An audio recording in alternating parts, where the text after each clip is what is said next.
नमस्कार दोस्तों, एक बार फिर आप सबका बहुत बहुत स्वागत है। आज हम इस क्लास में मेधा छात्रवृत्ति 2026 में जो एग्ज़ाम हुआ था 11 मार्च को, उसका हम टोटल सॉल्यूशन देखने वाले हैं। मैथ के जो भी क्वेश्चन पूछे गए थे उनके सॉल्यूशन देखने वाले हैं और डिटेल में सॉल्यूशन देखने वाले हैं। तो अगर चैनल पर आप नए हैं, सब्सक्राइब नहीं किए तो सब्सक्राइब कर लीजिए, उसके बाद बेल आइकन को जरूर प्रेस कर लीजिएगा, दबा लीजिएगा। और चलिए बिना देर किए शुरू करते हैं आज का हम पहला क्वेश्चन, जो कि SAT मैथ से 71 नंबर क्वेश्चन है।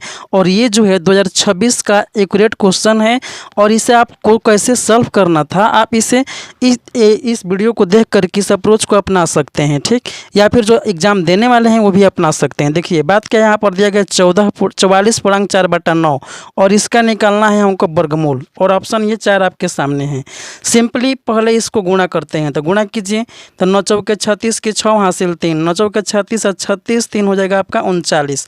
396 में 4 जोड़ेंगे तो हो जाएगा आपका 400 और 400/9। 400 का वर्गमूल निकालेंगे 20 और 9 का वर्गमूल निकालेंगे 3।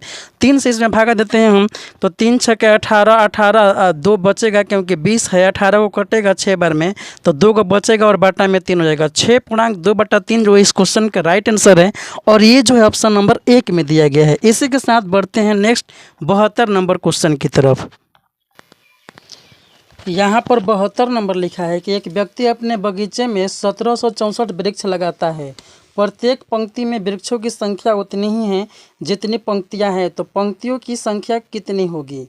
तो यहाँ पर जो दिया गया है, सबसे पहले आपको समझना होगा कि जितने भी पंक्ति हैं उतने ही आपका यहाँ पर कॉलम है। तो ये जब सेम हो जाएगा तो हर तरीके से सेम हो जाएगा। इसका मतलब क्या होगा कि ये आपको एक वर्ग के रूप में हो जाएगा। कहने का मतलब ये है कि 1764 जो वृक्ष है एक वर्ग संख्या है, और इसको वर्गमूल निकाल दीजिएगा, आपका आंसर आ जाएगा। वर्गमूल निकालेगा सिंपल तरीका, यूनिट डिजिट 4 है तो इसका इकाई का अंक जो है वह 2 आएगा या फिर 8 आएगा। अगर ये विधि आपको नहीं पता है तो आपको पेड कोर्स ज्वाइन कर लेना चाहिए और सीख लेना चाहिए, ताकि आपको एग्ज़ाम हॉल में चंद सेकंडों में क्वेश्चन को उड़ाने में सहायता मिलेगा, ठीक। तो चलिए फिलहाल हम बात करते हैं यहाँ पर। तो 2 और 8 आ जाएगा, क्योंकि 2 का स्क्वायर करेंगे 4, 8 का स्क्वायर करेंगे 64 के 4। इस तरीके से आपको एक बात लेना है, और ये जो 17 है देखना है किस किस स्क्वायर के बीच आता है। तो जाहिर से बात है 4 का स्क्वायर और 5 का स्क्वायर बीच में आता है, तो यहाँ पर 4 लिख देंगे। और 4 5 के बीच में आता है, यानी 20 और 20 जो संख्या इससे बड़ा है। तो सिंपली ये देखना है आपको कि ये 42 का स्क्वायर है या फिर 48 का स्क्वायर है। और स्क्वायर निकालने का सिंपल तरीका है कि देखना है 50 से ये 8 कम है और 8 का स्क्वायर हो जाएगा 64। ये 48 जो है 50 से 2 कम है, 2 का स्क्वायर 4 हो जाएगा। 4 यहाँ पर नहीं है, 64 है, इसीलिए जो है 42 आपका राइट आंसर हो जाएगा। और इसे चेक करने के लिए 4 5 20, चूँकि 4 का स्क्वायर 5 का स्क्वायर ये दोनों के बीच में ये 17 आ रहा है, और 4 5 20 जो है इस 17 जो है 20 से कम है, इसीलिए कम वाला आपका आंसर हो जाता है। अगर नहीं आपको पता है तो ये आप चैनल पर जाकर के देख सकते हैं प्ले लिस्ट में कि स्क्वायर कैसे निकालते हैं, ठीक। इसी के साथ बढ़ते हैं, और आपको हम बता दें कि इसका क्वेश्चन राइट जो है ऑप्शन नंबर 2 हो जाएगा, ठीक। और 73 नंबर क्वेश्चन की तरफ बढ़ते हैं और देखते हैं 73 नंबर क्वेश्चन में क्या है। यहाँ पर 73 नंबर क्वेश्चन देखिए, लिखा गया कि एक व्यक्ति अपने पुत्र से 24 साल उम्र में बड़ा है। 2 वर्ष के बाद व्यक्ति की उम्र पुत्र की उम्र की दुगनी हो जाएगी, तो वर्तमान में पुत्र की उम्र बताइए। वर्तमान में आपको बताना है पुत्र का उम्र। एस मतलब उम्र, एस मतलब सन और एफ मीन्स फादर, यानी पुत्र का उम्र हम यहाँ पर वर्तमान में एक्स मान लिए।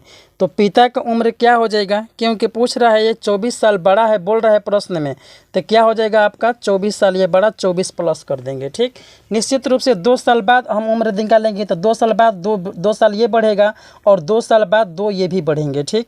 कह रहे हैं ना कि ये पुत्र का उम्र के दोगुना हो जाएगा ये पिता का उम्र। निश्चित रूप से आपको ये सॉल्यूशन समझ में आ रहा होगा। जब सॉल्यूशन समझ में आ रहा होगा तो आपको चुटकियों में आंसर यहाँ पर निकालने में सहूलियत मिलेगी। देखिए यहाँ पर x हो जाएगा और 24 2 क्या हो जाएगा आपका 26। 2 से x से गुणा करेंगे 2x, और 2 से 4 से गुणा करेंगे 2 दूनी का 4, ठीक।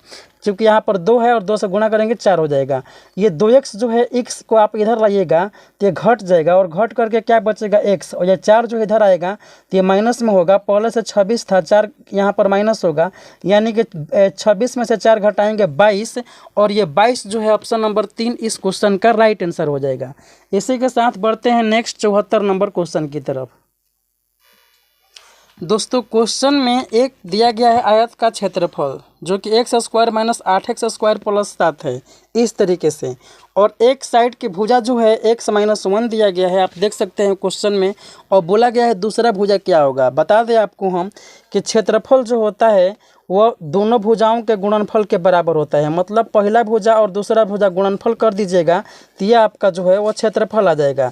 यहाँ पर दिया गया है कि एक भुजा जो कि x माइनस 1 है और दूसरा भुजा आपको निकालना है, और क्षेत्रफल जो है वो आप देख सकते हैं कि इस तरीक़ा से आपको दिया गया है। तो यहाँ पर दूसरा साइड निकालेंगे तो क्या होगा, तो ये जो बराबर किधर जाएगा पूरा ये सेट, तो ये क्या हो जाएगा, बाटा में हो जाएगा। बाटा बोले तो यहाँ पर भाग के रूप में हो जाएगा, यानी फाइनली हमको x माइनस 1 से इसमें भाग देना है और जो भी रिजल्ट आ जाएगा हमारा आंसर राइट हो जाएगा। ठीक, और जानकारी के लिए आपको बता दें कि ये क्वेश्चन जो है बोर्ड द्वारा ऑफिशियली गलती टाइप हो गया है, और इसको इस डाटा पर बनाइएगा तो ज़िंदगी में कभी भी आंसर आने वाला नहीं है। इसके लिए आपको सुधार करना पड़ेगा सिंपली, और सुधार ये करना पड़ेगा कि आपको यहाँ पर x³ करना पड़ेगा। तो हम चाहते हैं कि ये जो है 74 नंबर क्वेश्चन बोर्ड खुद इस गलती को मान ले और एक नंबर सबको दे दें तो ये बहुत ही अच्छा रहेगा। अदरवाइज़ किसी को अगर इस पर कंप्लेन भी करना है, आप आंसर के खिलाफ जो है अपना आवाज़ उठा सकते हैं, तो आप इस पर रेज कर सकते हैं अपना ऑब्जेक्शन। ठीक, तो चलिए बिना देर किए हम यहाँ पर भाग देते हैं। ये आपको समझना था और ये समझते हुए इसको आपको यहाँ पर लिख लेना था। ठीक, तो भाग देने के लिए यहाँ पर हम इसको हटा दे रहे हैं और आप लिख लीजिएगा सबसे पहले वीडियो को रोक करके, और यहाँ पर देखिए भाग देने के लिए क्या सिंपल तरीका अपनाते हैं। एक्स ले सबसे पहले इसको कटा दीजिए, ये एक्स है एक और यहाँ पर 3 गो है तो वो कटेगा तो 2 गो बचेगा, 2 गो बचेगा तो आपको लिख लेना है। ठीक, और लिखने के बाद इसमें गुणा करना है, फिर एक्स स्क्वायर से एक्स में गुणा करेंगे आपका x³ हो जाएगा, और एक्स स्क्वायर से x से गुणा करेंगे माइनस में एक्स स्क्वायर। फिर सिंपल इसको घटाना है और घटाओ में चिन्ह बदल जाता है, ये 3 कट जाएगा चूँकि प्लस माइनस है, यहाँ पर प्लस है माइनस में, यानी कि ये माइनस वाला चिन्ह होगा और 8 में से 1 घटेगा तो ये 7x स्क्वायर और ऊपर से +7 उतर जाएगा। ठीक, सिंपल इससे इसमें भाग देना है। उसी तरीक़े से x ले से कटाइएगा आप तो बचेगा -7x, तो ये -7x यहाँ पर लिख लेना है और फिर से -7x लेस में गुणा कर देना है। तो चलिए गुणा करते हैं। यहाँ पर देखिए माइनस और 7x और स्क्वायर हो जाएगा क्योंकि x है यहाँ पर x है, और माइनस में 7 से x से गुणा करेंगे तो माइनस माइनस प्लस और 7x हो जाएगा। ये तो कट जाएगा सिंपल, लेकिन ये बचा रहेगा तो सिंपल इसको उतारना पड़ेगा क्योंकि ये लास्ट में घटाव होता है तो चिन्ह बदल जाता है। ठीक, तो माइनस होगा तो प्लस, प्लस होगा तो माइनस, और ये जो सिंपल अलग अलग चिन्ह होता है ना तो वो कट जाता है। और यहाँ पर ये आपको रिजल्ट के रूप में देखने को मिल रहा है तो इसको उतारना पड़ेगा क्योंकि 7x माइनस में आ रहा है और प्लस में 7 आ रहा है। ठीक, अब इस तरीक़ा से इसको भाग देना है। तो x है, इस x से कटाएंगे तो -7 बचेगा, तो और -7 बचेगा तो -7 लिख लेना है और फिर -7 से इसमें गुणा कर देना है। तो -7x और प्लस में 7, क्योंकि माइनस ले यहाँ पर गुणा करेंगे तो -7x है, यहाँ पर गुणा करेंगे तो माइनस माइनस प्लस और 7 से x से 7, ये चिन्ह आपका बदलेगा और ये कट जाएगा। फाइनली हमारा आंसर जो है x² -7x -7 आ रहा है, जो कि ऑप्शन नंबर 3 में दिया गया है। लेकिन क्वेश्चन बिल्कुल भी फॉल्ट था, इसमें आपको ये समझना चाहिए था। ठीक, आपको समझ में नहीं आएगा क्योंकि आप अभी शुरुआती स्टेज में हैं। अगर आप एडल्ट हो जाएंगे तो आप इन सब गलतियों को पकड़ सकते हैं। नेक्स्ट देखते हैं 75 नंबर क्वेश्चन क्या होता है इसका सॉल्यूशन।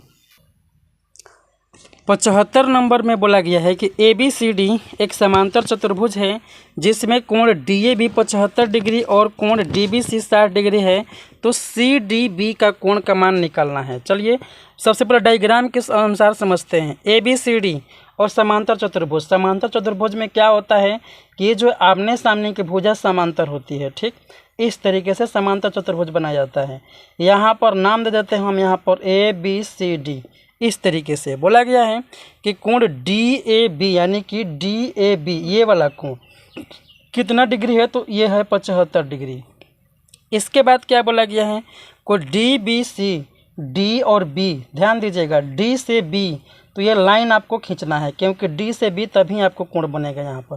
तो D और B, इसके बाद क्या कह रहे हैं कि DBC यानी ये वाला कोण ये कितना दिया गया है, तो ये आपको 60 डिग्री दिया गया है।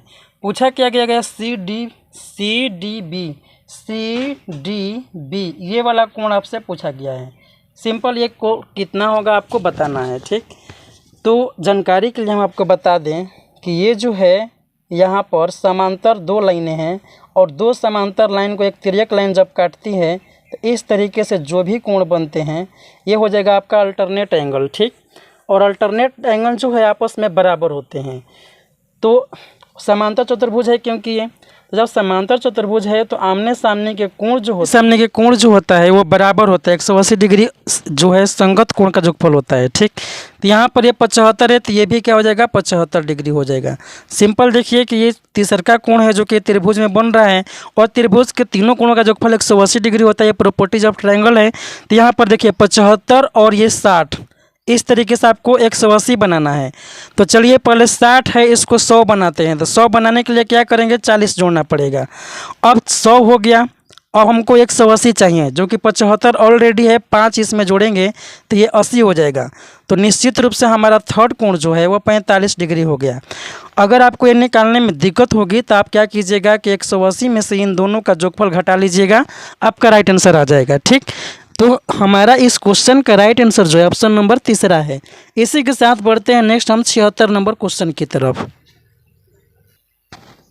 यहाँ पर 76 नंबर क्वेश्चन में एक फिगर दिया गया है और फिगर आपको इस तरीके से दे करके लिखा गया है आर यहाँ पर, एस यहाँ पर, डी और क्यू यहाँ पर, पी, साथ ही साथ ये 60 डिग्री, 80 डिग्री, 120 डिग्री आपका मान दिया गया है।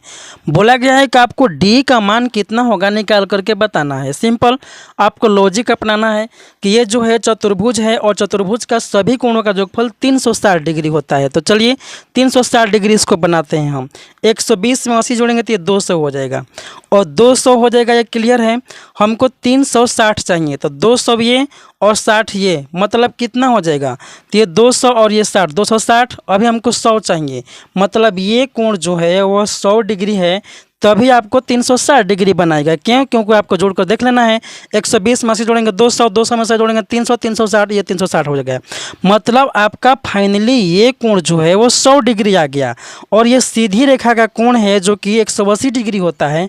और जब ये 100 है तो ये ऑलरेडी 80 होगा, तभी तो 180 बनाएगा। यानी फाइनली डी का मान जो है 80 डिग्री आ जाएगा और यही इस क्वेश्चन का राइट आंसर है जो कि ऑप्शन नंबर 2 में दिया गया है। नेक्स्ट बढ़ते हैं 77 नंबर क्वेश्चन की तरफ। यहाँ पर बोला गया कि 77 में एक वर्ग की परिमित भुजा की लंबाई का कितना गुना होता है। खाली स्थान है तो जाहिर से बात है वर्ग का परिमाप क्या होता है, परिमाप होता है 4 गुणे 1 भुजा। और ये बोला गया है कि भुजा का कितना गुना होता है, तो निश्चित रूप से 4 गुना हो जाएगा। और यही इस क्वेश्चन का राइट आंसर जो कि ऑप्शन नंबर 3 में दिया गया है। और ये क्वेश्चन हमको नहीं लगता है कि लिखने की ज़रूरत है इसमें। तो चलिए बढ़ते हैं नेक्स्ट 78 नंबर क्वेश्चन की तरफ। 78 नंबर बहुत प्यारा क्वेश्चन और उतना ही प्यारा हम आपको सोल्यूशन देने वाले हैं, ठीक। तो 78 नंबर क्वेश्चन यहाँ पर देखिए, बोला गया है कि यदि 20 पुस्तकों की कीमत 50 है तो 28 पुस्तकों की कीमत क्या होगी। और ये क्वेश्चन बहुत ही अच्छा क्वेश्चन है। यहाँ पर 20 गो पुस्तक है यानी कि बुक, ठीक। और इसकी कीमत जो है वो कितना दिया गया है, तो इसकी कीमत 50 रुपये दिया गया है, ठीक। और आप बताइए कि एक पुस्तक का कीमत कितना होगा, तो एक पुस्तक का कीमत जो हो जाएगा 50 बटा में 20 हो जाएगा। हमसे पूछा कितना गया है कि 28 पुस्तकों का दाम क्या होगा, तो 28 से सिंपली इसमें गुणा कर देना है। तो चलिए 28 से इसमें गुणा कर देते हैं। 0 से 0 कटेगा, 2 से ये 14 बार में, और 14 से 5 से गुणा करेंगे, 14 5 ये आपका आ जाएगा 70। और 70 ही इस क्वेश्चन का राइट आंसर है जो कि ऑप्शन नंबर 2 में दिया गया है। नेक्स्ट बढ़ते हैं 79 नंबर क्वेश्चन की तरफ। यहाँ पर देखिए बोला गया है कि एक टंकी पाइप ए द्वारा 10 मिनट में भर जाती है। ये हिंदी में 10 है, जो कि आप इंग्लिश में इसका देखेंगे पेपर तो मिल जाएगा। ये 10 है, 10 मिनट में भर जाती है और अपशिष्ट पाइप बी द्वारा 12 मिनट में खाली हो जाती है। यदि दोनों पाइप खोल दिए जाएं तो टंकी कितने समय में पूरी भर जाएगी। तो चलिए यहाँ पर सॉल्व करते हैं इसको। एक पाइप ए है जो कि भरने वाला है और ये जो है आपको 10 मिनट में भर दे रहा है। और ये जो है अपशिष्ट पाइप है, मतलब यहाँ पर किसी भी तरीके का एक लीक है जो कि उसके द्वारा पाइप खाली हो जा रहा है और ये 12 मिनट में खाली कर दे रहा है। ये सिंपल टाइम एंड वर्क का लॉजिक है जो कि आपको किताब में नहीं दिया गया है, बट आप पेड कोर्स में अगर तैयारी कीजिएगा तो आपको टाइम एंड वर्क का क्वेश्चन बहुत अच्छा से कराया जाएगा, जो कि एग्जाम हॉल में आप सीधे सीधे इस क्वेश्चन को कर पाएंगे। तो अभी पेड कोर्स ज्वाइन करने के लिए आप इस नंबर पर व्हाट्सअप या कॉल कर सकते हैं। आपको पूरी सहायता की जाएगी। पूरे तैयारी में आपको 4 चांद लगाया जाएगा। इस तरीके का आपके जो भी क्वेश्चन पूछे जाते हैं एग्जाम हॉल में और किताब में नहीं है, सिलेबस में नहीं है, उसको अलग से आपको क्वेश्चन टाइप करके 50-60 क्वेश्चन से करा दिया जाता है, जिससे आपको ये भटक खुल जाएगा और आप इस क्वेश्चनों को चुटकियों में सॉल्व कर लेंगे एग्जाम हॉल में। तो चलिए बिना देर के इसको सॉल्व करते हैं। सिंपली इसका एलसीएम यहाँ पर होता है, एलसीएम निकालेंगे तो आपका 60 आ जाएगा। कैसे निकालते हैं एलसीएम? शॉर्ट तरीका से आप कोर्स ज्वाइन कीजिएगा तो आपको पता चल जाएगा। ठीक, अब इसको सिंपल इसमें भाग देते हैं तो 10 से भाग देंगे 6 बार में, 12 से इसको भाग देंगे 5 बार में। ये आपका क्षमता आ गया। ठीक, ए का क्षमता 6 है, मतलब ये 6 यूनिट भर रहा है, और बी का क्षमता 5 है, मतलब कि दोनों को एक साथ खोल दें तो ए और माइनस बी वाला, तो ये क्या हो जाएगा, ये आपका 6 में से 5 घट कर मतलब अभी भी 1 यूनिट भरेगा 1 घंटे में। टोटल हमारा 60 यूनिट है, तो ये कितने देर में भरेगा? सिंपल इससे भाग देंगे और भाग देंगे, जो आंसर आ जाएगा वो आपका आंसर हो जाएगा, यानी कि 60 मिनट में ये टोटल भर देगा, यानी कि 1 घंटा में। ठीक, तो ऑप्शन नंबर ये आपका तीसरा हो जाएगा, जो कि 60 मिनट दिया गया है। इसी के साथ बढ़ते हैं नेक्स्ट 80 नंबर क्वेश्चन, और 80 नंबर क्वेश्चन का सोल्यूशन देखते हैं। 80 नंबर में बोला गया है कि यदि x प्लस वाई बराबर 7 तथा एक्स वाई बराबर 16 तो x cube plus y cube का मान निकालें। सिंपल, यहाँ पर जो भी क्वेश्चन में दिया गया है सबसे पहले आपको समझने के लिए लिख ले रहे हैं हम। तो आपको एग्जाम हॉल में ऐसा नहीं करना है, केवल आपको समझने के लिए यहाँ पर हम लिख रहे हैं। एक्स वाई 16 दिया गया है देख, और ये x प्लस वाई 7 दिया गया है। आपसे पूछा गया है x cube plus y cube, यहाँ पर इसको हम लिख ले रहे हैं कि x cube plus y cube का मान निकालना है। इस क्वेश्चन को सॉल्व करने के लिए आपको a प्लस बी का होल क्यू का सूत्र आपको याद होना चाहिए। ये क्या होता है? तो ये होता है a क्यू और प्लस बी क्यू और प्लस में 3ab, तो यहाँ पर a और b के जगह एक्स वाई है, तो ये 3xy हो जाएगा इंटू एक्स प्लस वाई। मतलब जो भी दिया गया है उसमें से x प्लस वाई के होल क्यूब को आपको ये बैठा देना है, तो x cube plus y cube plus 3xy into x plus y हो जाएगा। अब यहाँ पर हमको निकालना है कि इसका मान है, तो इसको निकालना है। आपको पूरा सॉल्व करने की कोई ज़रूरत नहीं है। देखिए कैसे सॉल्व करते हैं स्मार्ट तरीका से। x प्लस वाई 7 है, तो यहाँ पर 7 रखेंगे और 7 का क्यूब करेंगे, तो 7 का क्यूब आपको याद होना चाहिए 343, और क्यूब आप याद कर लीजिए, या फिर आप याद किए होंगे तो आपको ये पता होगा। ठीक, हमें इसका मान निकालना है, तो इसको एजिटा छोड़ देंगे, इससे हमको कोई मतलब नहीं है। यहाँ पर 3 है और एक्स वाई जो है वो 16 है, तो 16 से 3 से गुणा करेंगे तो ये हो जाएगा 16 या 48, और कोष्ट में क्या है x प्लस वाई है, और x प्लस वाई क्या है यहाँ पर 7 है, यानी इस तरीके से हमारा फाइनली इसका वैल्यू आ गया। ठीक, इसका मान निकालना है तो क्या करेंगे, ये इधर आ जाएगा माइनस में हो जाएगा, इधर आएगा माइनस में होगा, तो चलिए इसको इधर आकर माइनस में करते हैं, और ये 48 गुणे 7 माइनस में होगा, जो कि हमारा एक्स क्यू और प्लस में वाई क्यू का फाइनली आंसर हो जाएगा। ठीक, देखिए बात क्या है कि 3 है यहाँ पर 7 8 56 का 6 है, यहाँ पर 3 है, हासिल लेंगे 13, 13 में ले 6 घटेगा 7, चाहे जो भी हो पहला अंक जो है 7 आने वाला है हर हाल में। और 4 ऑप्शन जब आप देखेंगे तो पाएंगे कि पहला ऑप्शन ही 7 एक्यूरेट दिखा रहा है, और आपको जब पूरा सॉल्व करना है तो गुणा करके इसमें से घटा दीजिएगा, आपका 7 राइट आंसर आ जाएगा। तो ठीक इसी तरीके से आपका ये 7 आंसर बनाएगा, और ये आपका पहला नंबर क्वेश्चन इसका पहला नंबर ऑप्शन जो है इसका राइट आंसर है। इसी के साथ बढ़ते हैं नेक्स्ट 81 नंबर क्वेश्चन की तरफ। इस क्वेश्चन में आपसे पूछा गया है कि 4 अंकों की सबसे छोटी संख्या बताएं जो पूर्ण वर्ग हो। स्क्वायर नंबर बताना है आपको, 4 अंक का सबसे छोटी संख्या, और ये पूर्ण वर्ग होना चाहिए। इसको बनाने के तरीके बहुत सारे हैं, लेकिन अभी हम आपको ऑप्शन से हल करेंगे, क्योंकि एग्जाम हॉल में आपको कैसे हल करना है ये अप्रोच आपको पता होना चाहिए। तो इसके लिए आपको सिंपल स्क्वायर नंबर का रूल पता होना चाहिए, और इसका एक सिंपल रूल होता है कि जो भी परफेक्ट स्क्वायर होता है उसका इंड 2 3 में नहीं होगा और 7 8 में नहीं होगा। ये सिंपल रूल है। ठीक, जब ये लास्ट में आ जाएगा तो समझिए कि वो परफेक्ट स्क्वायर नहीं है। ये रूल आपको डिटेल से बताया जाता है स्क्वायर और वर्गमूल चैप्टर में पढ़ाने वक्त। ठीक, तो यहाँ पर देखिए लास्ट में 8 है, ये आपका स्क्वायर में नंबर में कभी भी नहीं गिना जाएगा। ठीक, यहाँ पर 2 है, 2 नहीं गिना जाएगा, यहाँ पर भी 2 है, यह भी स्क्वायर नंबर नहीं है। इसमें केवल एक ही स्क्वायर नंबर है, और वो है ऑप्शन नंबर दूसरा, जो कि इस क्वेश्चन का राइट आंसर है। अगर इसमें होता कोई भी स्क्वायर नंबर, तो फिर इसको हम डिटेल में सॉल्व करते हैं। और सॉल्व करने का सिंपल तरीका यही था कि आपको 4 अंकों का सबसे छोटी संख्या ले लेना है। देखिए 1 2 3 4, और इसको आपको वर्गमूल निकालना है भाग विधि से। जो भी शेषफल आएगा उसको घटा दीजिएगा, और जो बचेगा रिजल्ट उसमें से फिर उसके बाद वाला का आपको वर्गमूल निकाल कर स्क्वायर नंबर के साथ बैठा देना है। इसका आंसर आ जाएगा। ठीक, अगर ऐसा क्वेश्चन आगे आएगा तो हम सॉल्व करेंगे ज़रूर आपको पूरे तरीके से। अभी हम एग्जाम हॉल का क्वेश्चन बना रहे हैं और आपको स्मार्ट तरीका बता रहे हैं कि कैसे इन क्वेश्चनों को चुटकियों में किया जा सकता था। क्या आपने ऐसा किया है या नहीं किया है? नेक्स्ट देखते हैं आप 82 नंबर क्वेश्चन की तरफ।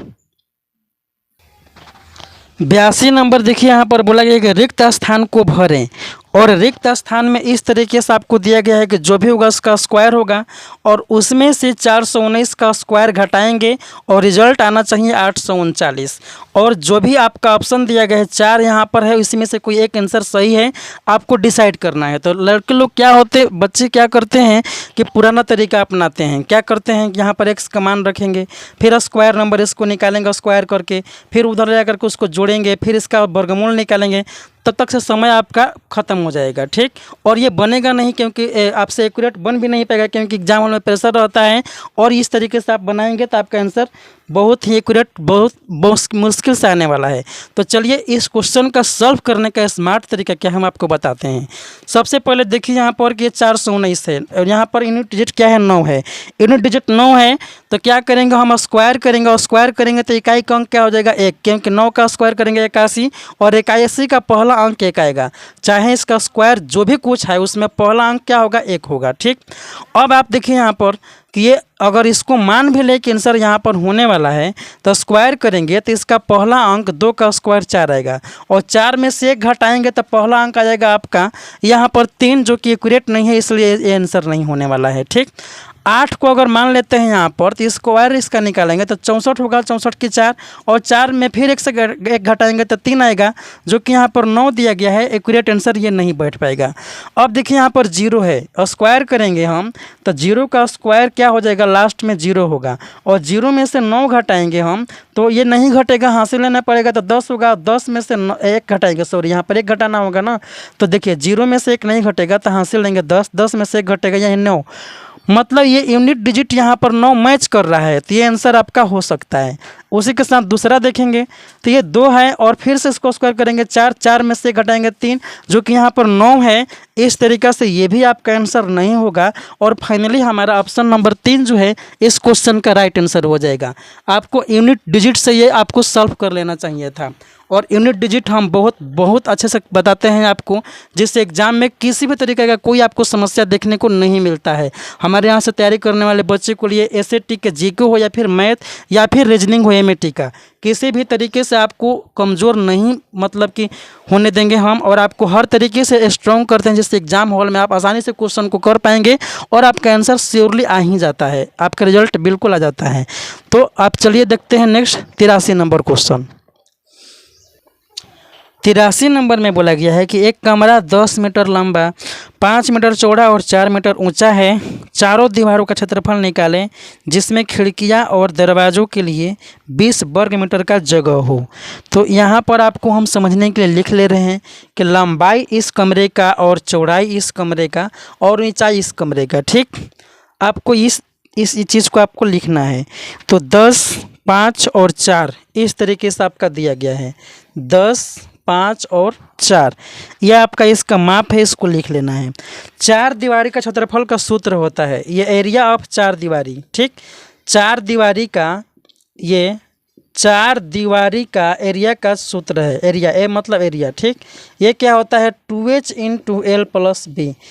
और यहाँ पर एक और बात लिया गया है कि आपको 20 स्क्वायर मीटर किसके लिए जगह छोड़ना है, खिड़की और दरवाजे के लिए। ठीक, दिया गया है प्रश्न में ये। तो सिंपल इस सूत्र पर आपको ये बैठा देना है, और आपको ये क्वेश्चन बनाने के लिए आपको ये सूत्र याद होना चाहिए। तो यहाँ पर 2 होगा, h का मान 4 हो जाएगा। ठीक, L + B क्या है 10 + 5, यानी ये 15, 15 और 15 या 8, 15 8 क्या हो जाएगा 20 से, और ये 20 मीटर आपको जगह हटा लेना है। मतलब ये क्या हो जाएगा आपका कि ये 100 वर्ग मीटर इस क्वेश्चन का राइट आंसर हो जाएगा, क्योंकि यही आपका सॉलिड बैठ रहा है। तो इस तरीके से इस क्वेश्चन का पहला ऑप्शन जो है वह राइट आंसर की तरफ जा रहा है। नेक्स्ट देखते हैं 84 नंबर क्वेश्चन। यहाँ पर देखिए बोला गया है कि यदि x माइनस वाई 3 तथा x वाई 28 तो x square minus y cube, sorry यहाँ पर ये भी मिस टाइपिंग है, ये x cube minus y cube का मान निकालना है इसमें। ठीक, तो चलिए इसको आपको देखना है और इसे सॉल्व करने की कोशिश करना है। तो बंधु इस तरीके से क्वेश्चन हम लिख लिए हैं कि x माइनस वाई जो है यहाँ पर आपको 3 दिया गया है, एक्स वाई 28 और x cube minus y cube का मान निकालना है।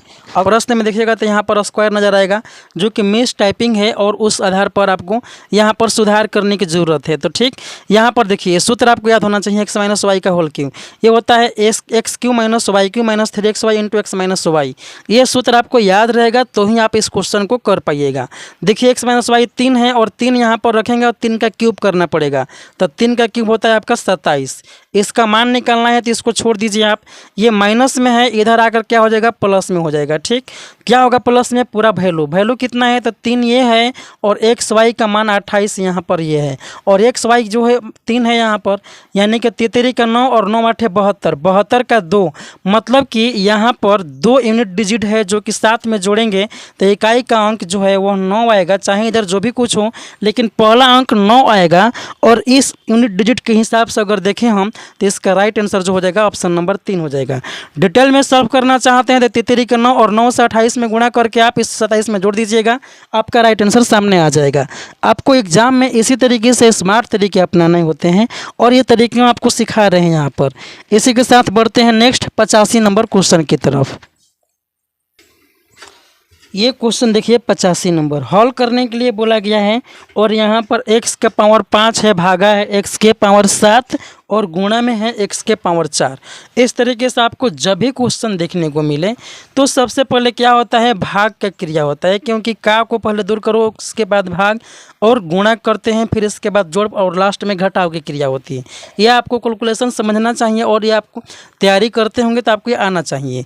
तो देखिए सिंपली इसको भाग देंगे, ये भाग देने के लिए क्या करेंगे, ये बाटा में आ जाएगा, ये पहले से था और ये क्या आ जाएगा, ये बाटा में आ गया। ठीक, और ये एज इट एज रहेगा, आपको ये इतना समझना चाहिए। ठीक, इस तरीके से अगर हम आगे बढ़ें तो ये ऊपर जाएगा और जब ऊपर जाएगा तो ये x के पावर 5 एडिजेट और यहाँ पर x के पावर 4 है, ये भी जैसा है जैसे लिखेंगे, और ये जब ऊपर जाएगा तो ये माइनस में हो जाएगा x के पावर 7। आप इस तरीके से कटाने की मिस्टेक कभी मत कीजिएगा, ये रूल होता है, आपको कटाना नहीं है, सिंपली इसमें घटाना है आपको। ठीक, तो देखिए आधार सेम होगा तो पावर जोड़ेंगे, ये पावर क्या है 5, इसमें जोड़ेंगे 4 और इसमें -7 जोड़ेंगे। ठीक, इस तरीके से x के पावर 5 और 4 जोड़ेंगे तो ये क्या हो जाएगा आपका 9 और ये प्लस माइनस माइनस में 7, यानी फाइनली 9 में 7 घटाएंगे 2 और यही इस क्वेश्चन का आंसर हो जाएगा जो कि ऑप्शन नंबर 3 में आपका दिया गया है। इसी के साथ बढ़ते हैं next 86 number question. 86 number question में बोला गया है कि यदि 27 का पावर k बराबर 9/3 का पावर k है तब 1/k स्क्वायर का मान निकालना है। चलिए इसको थोड़ा सा समझते हुए लिखते हैं। 27 का पावर k है और यहाँ पर क्या दिया गया है कि ये 9/3 इसके पावर k, ये 9/3 है और इसके पावर k है। इसके बाद क्या है कि 1/k स्क्वायर, 1/k स्क्वायर का मान निकालना है और 4 ऑप्शन आपके सामने बोर्ड पर है। ठीक, क्वेश्चन में आप देख सकते हैं। सिंपली ऐसे क्वेश्चन को सॉल्व करने के लिए आपको आधार सेम करना होता है। आधार हम सेम कैसे करेंगे, 27 को तोड़ दीजिए, ये क्या है तो 3 के पावर 3 है और इसके पावर k हो जाएगा, पावर के पावर गुणा हो जाता है तो ये क्या हो जाएगा 3 से कैसे गुणा करेंगे 3k हो जाएगा। इस तरीके से 9 है जो कि 3 का स्क्वायर को दिखाता है और ये जो है 3 के पावर k है, इस तरीके से आपको लिख लेना है। ठीक, यहाँ पर देखिए पावर जब ऊपर जाएगा तो क्या हो जाएगा, ये 3 का पावर 2 है और ये 3 के पावर k माइनस में हो जाएगा। यह आधार आपका सेम हो गया यहाँ पर, तब जोड़ेंगे हम पावर को तो 2 और प्लस में -k जोड़ देना है, यानी कि हमारे पास ये 2 - k आ जाएगा। अब जब इधर भी सेम इधर भी सेम तो ये तभी होता है जब इसके पावर 1 बराबर हो। कहने का मतलब ये 3 के जो है वो 2 माइनस के बराबर हो जाएगा। आपको के इधर लाना है तो क्या हो जाएगा, ये 3 के पहले से था और के इधर आएगा तो ये प्लस में हो जाएगा, आपको इधर 2 देखने को मिलेगा। ये क्या हो जाएगा, जोड़ने पर 4 के और 4 के बराबर 2, और जब 4 के बराबर 2 होगा तो के बराबर क्या हो जाएगा 2/4, और ये कटाएंगे तो हमारा 1 यहाँ पर 2 हो जाएगा। अब देखिए ध्यान से कि के का मान 1/2 है, तो सिंपली के पूछ रहे हैं हम के, तो के तो 1/2 है और इसको 1/k करेंगे तो क्या होगा 1/k हो जाएगा 2, और इसको स्क्वायर जब करेंगे हम तो आपका ये मान आ जाएगा जो कि निकालना है। और स्क्वायर करने का मतलब दोनों तरफ स्क्वायर करेंगे, और जैसे ही स्क्वायर करेंगे हमारा आंसर 4 आ जाएगा, जो कि ऑप्शन नंबर 2 में दिया गया है। इसी के साथ बढ़ते हैं नेक्स्ट हम 87 नंबर क्वेश्चन की तरफ। यहाँ पर बोला गया है कि दो संख्याएं 9:4 के अनुपात में हैं। यदि बड़ी संख्या छोटी संख्या से 55 अधिक है तो संख्याएं ज्ञात कीजिए। चलिए देखिए, दो संख्या है और इसका अनुपात 9:14 दिया गया है। ये इससे कितना ज़्यादा है, यहाँ पर यूनिट में अगर आपको देखें तो ये 5 यूनिट ज़्यादा है, लेकिन प्रश्न में बोला गया है कि 5 नहीं 55 ज़्यादा है, यानी कि 5 यूनिट का वैल्यू 55 है, यानी रियल में कितना गुना है तो 11 गुना है। बोला गया है ना कि आपसे कि ये जो इसमें तो संख्याएं ज्ञात कीजिए, दोनों संख्याओं को निकालना है। तो संख्या है 14 जिसमें 11 से गुणा करेंगे तो आ जाएगा, और ये है 9 इसमें भी 11 से गुणा करेंगे तो 99 आ जाएगा। तो देखिए 99 और ऑप्शन में 11 चौके 44 की 4 हासिल 4 11 एकम 11 है और 4 11 4 15, इस तरीके से आपका आंसर है। तो ये आपका फर्स्ट ऑप्शन जो है इस क्वेश्चन का राइट आंसर हो जाएगा। इसी के साथ बढ़ते हैं नेक्स्ट 88 नंबर क्वेश्चन में। यहाँ पर देखिए 88 नंबर क्वेश्चन में बोला गया है कि चतुर्भुज ABCD में कोण A 100 डिग्री, B 70 डिग्री और C अनुपात D 8:11, तब कोण D का मान क्या होगा। चलिए एक चतुर्भुज यहाँ पर हम बना लेते हैं समझने के लिए, केवल समझने के लिए। चतुर्भुज आड़ा टेढ़ा जैसा भी हो आपको बना लेना है। ABCD इसका नाम दे देना है प्यारा सा, ये A और ये B और ये C और ये D। चलिए आपको बहुत प्यारा सॉल्यूशन हम देने वाला है, क्वेश्चन ही बहुत प्यारा है। देखिए A 100 डिग्री B 70 डिग्री है, ये जो है वो 100 डिग्री और ये 70 डिग्री है। शेष दो कोणों का मान नहीं दिया है, लेकिन इसका अनुपात दे दिया है। क्या दिया गया है, एक C का 8 और D का 11, ये 8 और ये 11 अनुपात में है। केवल आपको समझना है कि अनुपात में है, और ये 8:11 है C और D। तो होता क्या है कि चतुर्भुज के चारों कोणों का योगफल 360 डिग्री होता है। 170 यहाँ पर हो गया, ऑलरेडी 170 हो गया। बाकी जो बचा, कितना बचा तो देखिए 0 और 16 में से 7 गया 9, 2 में से 190 बचा। ठीक, 190 इन दोनों का योगफल बचा, क्योंकि ये ऑलरेडी 170 है और 360 करने के लिए इन दोनों का योगफल 190 आना चाहिए, तभी जोड़ेंगे तो 360 होगा। हमसे ये नहीं पूछ रहा है कि इन दोनों कोणों का योगफल कितना होगा, हमसे ये पूछा गया है कि इसमें कोण D का मान क्या होगा। D मीन्स 11 का मान पूछ रहा है, 11 यूनिट का मान पूछा गया है। तो सिंपली अगर यूनिट में देखें तो 8 यूनिट है, 11 यूनिट है, ये जोड़ेंगे तो 11 8 कितना हो जाएगा, ये 19 यूनिट हो जाएगा। लेकिन इन दोनों का योगफल जो है 190 दिया गया है, यानी रियल में ये 10 गुना ज़्यादा है। ठीक, तो 10 गुना ज़्यादा है तो इसका भी मान जो है 10 गुना ज़्यादा हो जाएगा, यानी 110 इस क्वेश्चन का राइट आंसर हो जाएगा। और ये जो है ऑप्शन नंबर 2 में दिया गया है। नेक्स्ट देखिए 89 नंबर क्वेश्चन।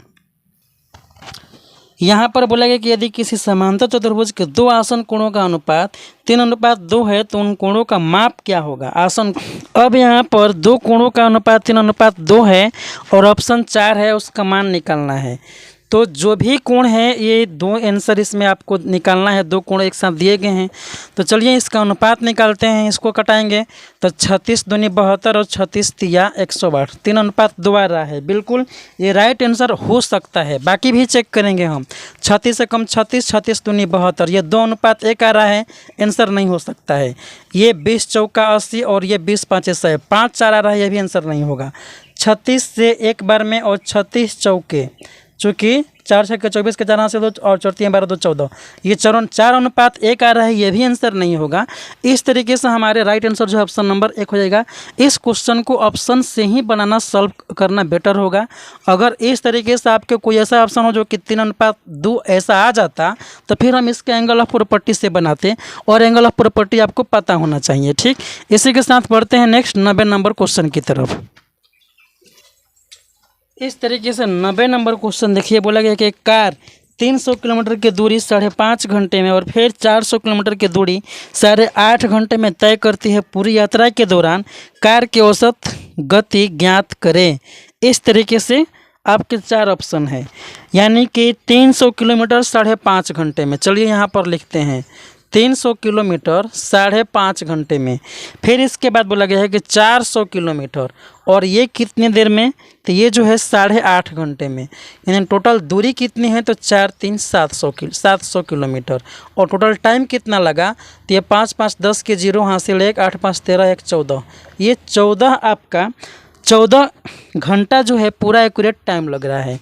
अगर आपको एवरेज निकालना है, यानी कि इस यात्रा के औसत गति निकालना है, तो टोटल दूरी और टोटल टाइम से भाग देते हैं। टोटल दूरी में टोटल टाइम से ये क्या हो जाएगा, 14 एकम 14, 14 5 70, 5 बार में 1 0 एज इट इज, मतलब 50 इस क्वेश्चन का राइट आंसर हो जाएगा, जो कि ऑप्शन नंबर 2 में दिया गया है। तो आज का ये क्लास कैसा लगा और ये सोल्यूशन कैसा लगा, आपने कितना सॉल्व किया, कितना आपका सही कितना गलत है, आप कमेंट बॉक्स में जरूर कीजिएगा, और वीडियो को लाइक कर दीजिए। अगर चैनल पर आप नए हैं तो सब्सक्राइब कीजिए। मिलते हैं नेक्स्ट वीडियो में, तब तक के लिए टेक केयर, बाय बाय।